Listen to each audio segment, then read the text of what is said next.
Reckon had this really awesome consultation form. We felt like as a team that it was a little bit dated, and in order for our associates and our team to have the full concept of the consultation, we actually insert a little section in there that actually asks for permission to post before and afters of their makeover. And it was also a lead in to, hey, do you agree with everything that we talked about, the cost before create and all of those things, but tying that last little factor in there, can I share your pictures on social media? And they know we're going to share it on every single thing, and getting them excited about it from the get-go.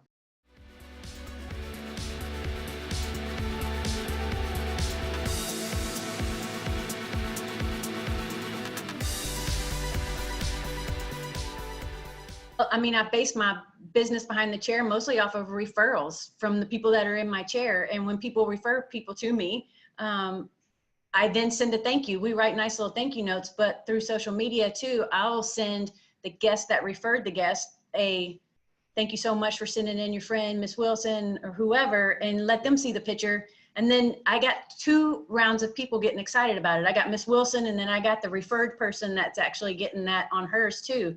So it goes both ways, and then they end up doing the marketing for you.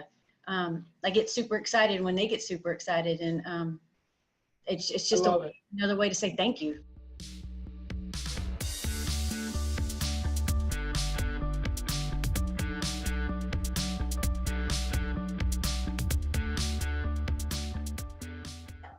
One of the biggest takeaways for me is that I really believe in our mission statement and making people feel beautiful from the inside out. And it's not just one type of person, it's all the people. So I'm trying to make it a point that every person that sits in my chair, they get an opportunity to have their picture on my page or Urban Eve's page, because we're making all people feel beautiful from the inside out. I'm not trying to, I mean, I'm old in the game as far as social media is concerned, but I'm not trying to get likes from my peers.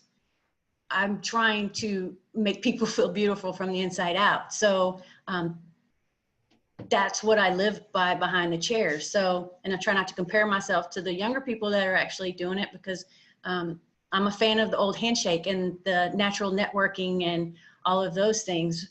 I do use social media as a platform, but you know, I like the human contact of it as well.